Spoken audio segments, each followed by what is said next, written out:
মাইলস্টোনে ট্র্যাজেডিকে পুঁজি করে দেশকে ধ্বংস করা আওয়ামী চক্রান্ত ফাঁস। এবং সর্বশেষ জানাবো ভোট ভণ্ডুল চক্রান্ত, ডেঙ্গু কষ্টে বিএনপি, জামায়াতের চালে বলির পাঠা এনসিপি। এতক্ষণ শুনছিলেন সংবাদ শিরোনাম, এবার বিস্তারিত।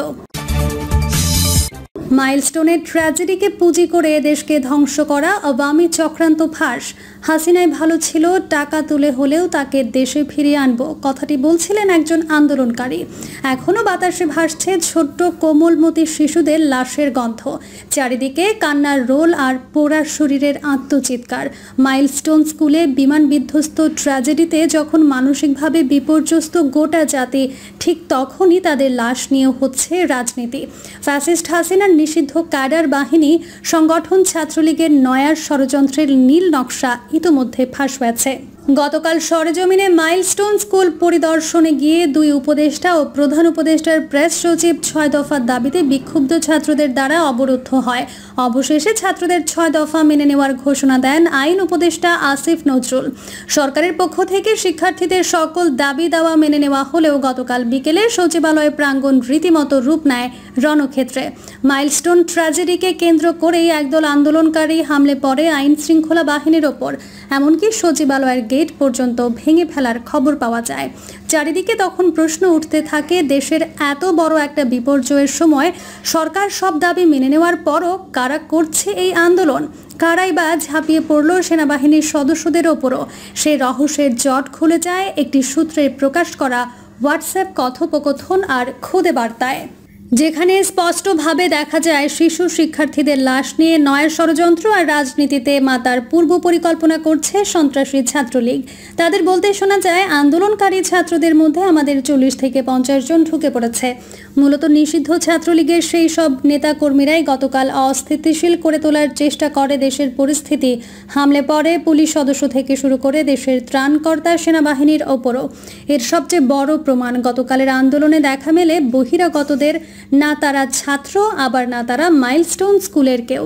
সচিবালয় প্রাঙ্গণের এই আন্দোলনে যে যুবক নেতৃত্ব দিচ্ছিলেন তাকে এক পর্যায়ে বলতে শোনা যায়, হাসিনাই ভালো ছিল, টাকা তুলে হলেও তাকে দেশে ফিরিয়ে আনবো।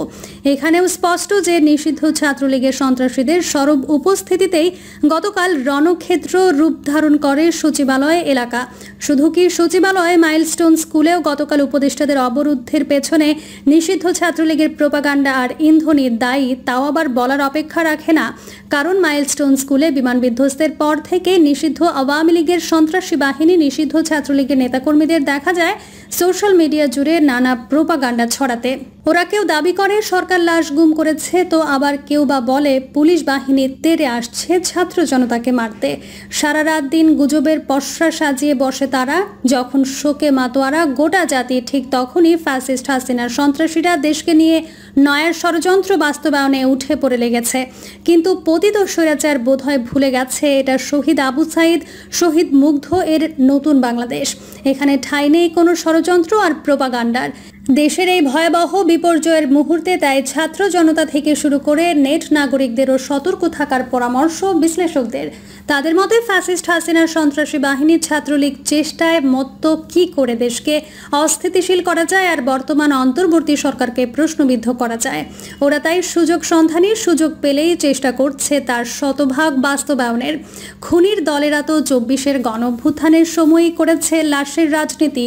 মুহুর্মুহু হামলায় আর গোলাবর্ষণে হত্যা করেছে প্রায় ১৫০০ নিরীহ ছাত্র জনতা। আর এবার ওরা উঠে পড়ে লেগেছে ছোট্ট সোনামণিদের লাশের উপর দিয়েই দেশকে অস্থিতিশীল করতে, বিধ্বস্ত করতে। এ যেন ইতিহাসের চরম নির্লজ্জতা আর বেহায়াপনা। ভোট ভণ্ডুল চক্রান্ত, ডেঙ্গু কষ্টে বিএনপি, জামায়াতের চালে বলির পাঠা এনসিপি। দুমড়ে মুচড়ে হাড্ডি মাংস এক করে ফেলার দুঃসহ ব্যথা বেদনায় বিএনপি। শ্বাসকষ্ট ঘরে বাইরে সবখানেই সহ্য করা ছাড়া গতি নেই। মুখ খুলে বলার অবস্থা নেই, আবার সহসাই সেরে ওঠার সম্ভাবনাও নেই। সরকার, জামায়াত, এনসিপি সহ বিভিন্ন কর্নার থেকে এই জ্বালায় আরও বাতাস দেওয়া হচ্ছে। সুকৌশলে নির্বাচন আয়োজনে বাধা সৃষ্টি করা হচ্ছে তা বুঝতে পেরেও প্রতিকারের রাস্তা পাচ্ছে না দলটি। অন্তর্বর্তী সরকারের ঘাড়ে বন্দুক রেখে যারা নিজেদের ফায়দা হাসিল করতে চায় তারাই জাতীয় নির্বাচন আয়োজনে বাধা সৃষ্টি করছে, এর বেশি আর সফট রিয়াকশন দেওয়ার অবস্থানেই বিএনপির ভারপ্রাপ্ত চেয়ারম্যান তারেক রহমানের।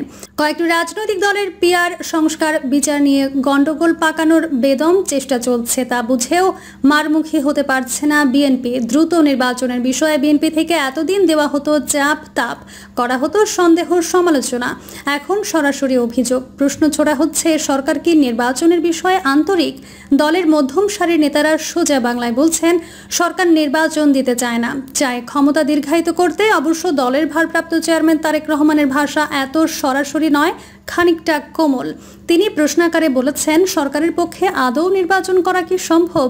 প্রশ্নটা করেছেন কোনো মহলের বরাত দিয়ে। অন্তর্বর্তী সরকারের কোনো একটি অংশের সহায়তায় কেউ কেউ দেশে উদ্দেশ্যমূলক পরিস্থিতি তৈরি করতে চাচ্ছে কিনা এমন প্রশ্ন ঘুরছে। অন্তর্বর্তী সরকারের পক্ষে আদৌ নির্বাচন অনুষ্ঠান সম্ভব কিনা প্রশ্ন এই কারণেই, দেশে ফ্যাসিবাদের কাঠামো সম্পূর্ণরূপে ভেঙে দিতে হলে নির্বাচনের মাধ্যমে জনগণের রাজনৈতিক অধিকার প্রতিষ্ঠার কোনো বিকল্প দেখছে না বিএনপি সহ সমমনারা।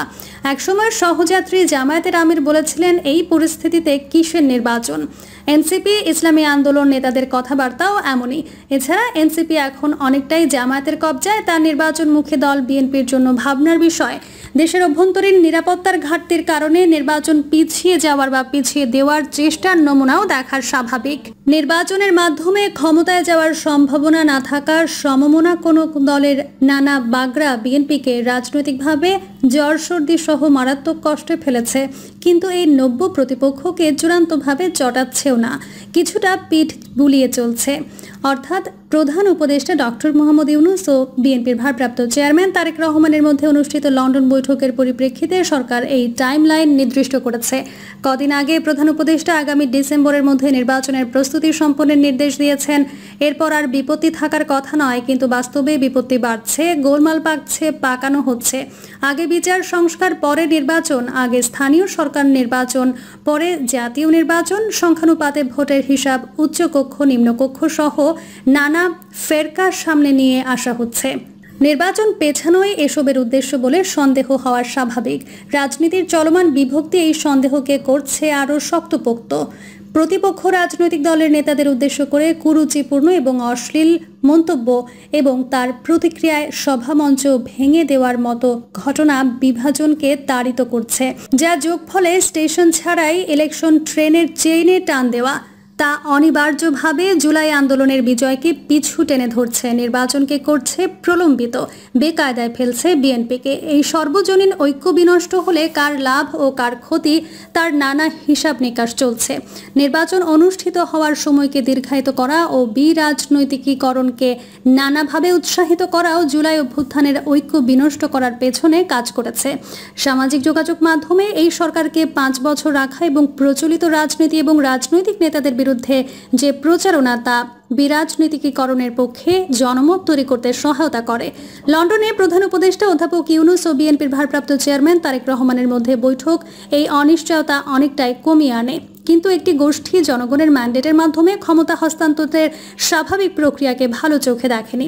তাই স্থিতিশীলতার বদলে জুলাইয়ের পক্ষে শক্তিগুলোর মধ্যে ফাটল ধরানো এবং অনৈক্যের বীজ বপন করার চেষ্টা চলতে থাকে। সেই চেষ্টায় এরই মধ্যে ব্যাপক সাফল্য এর আয়োজকদের। তারা জুলাই আগস্ট আন্দোলনের ফ্রন্টলাইনার এনসিপিকে আচ্ছা রকমভাবে টার্গেট করে প্রকারান্তরে বলির পাঠা বানিয়েছে। আওয়ামী লীগের প্রতিপক্ষ এই অংশটিকে বিএনপির প্রতিপক্ষ বানিয়ে দিতে পেরেছে জামায়াত। এই সাফল্যে বেশ স্বস্তি ও রিল্যাক্স মুডে জামায়াত। একদিকে অভ্যন্তরীণ রাজনীতিতে নির্ভর, অন্যদিকে বিদেশি যোগাযোগেও বেশ আগোয়ান। নিয়মিত ঢাকাস্থ বিভিন্ন দেশের কূটনীতিকদের সঙ্গে দেন দরবার মোলাকাত চলছে জামায়াত নেতাদের। ঢাকায় নিযুক্ত যুক্তরাষ্ট্রের ভারপ্রাপ্ত রাষ্ট্রদূত ট্রেসি অ্যান্ড জ্যাক বস্টনয় চলে যাচ্ছেন জামায়াতের কেন্দ্রীয় কার্যালয়ে। বিদেশের নির্বাচন নিয়েও যুক্তরাষ্ট্রের ভাবনা কমিয়ে আনার আন্তর্জাতিক সংবাদটি জামায়াতকে কিছুটা পুলকিত করেছে। বিভিন্ন দেশে নিযুক্ত যুক্তরাষ্ট্রের কূটনীতিকদের ভিন দেশের নির্বাচন নিয়ে মতামতে নিষেধ করার মার্কিন পররাষ্ট্র দপ্তরের অভ্যন্তরীণ নোটটি আরও কিছু দলকে নানাভাবে ভাবাচ্ছে। যুক্তরাষ্ট্রের পররাষ্ট্র দপ্তর থেকে বিশ্বজুড়ে সব মার্কিন দূতাবাসে পাঠানো তার বার্তায় বলা হয়েছে, দেশের পররাষ্ট্রনীতির সঙ্গে সুস্পষ্ট ও জরুরি স্বার্থ জড়িত নয় এমন বিষয়ে এই অধিদপ্তর নির্বাচন সংক্রান্ত কোনো বিবৃতি দেবে না। সামাজিক যোগাযোগ মাধ্যমে পোস্ট দেবে না মার্কিন প্রেসিডেন্ট ডোনাল্ড ট্রাম্পের এই সিদ্ধান্তের মধ্য দিয়ে বিভিন্ন দেশে নির্বাচনী স্বচ্ছতা ও গণতন্ত্রের প্রচারে যুক্তরাষ্ট্রের দীর্ঘদিনের নীতিতে বড় পরিবর্তন এলো। রুবিওর তার বার্তায় আরও বলা হয়েছে, শীর্ষ নেতৃত্বের অনুমতি ছাড়া কোনো মার্কিন কূটনীতিক বিদেশের নির্বাচন নিয়ে বিবৃতি দিতে পারবেন না। প্রিয় দর্শক, এই ছিল এখনকার সর্বশেষ সংবাদ। আপডেট সব সংবাদ পেতে চ্যানেলটি সাবস্ক্রাইব করে বেল আইকনটি ক্লিক করে রাখুন।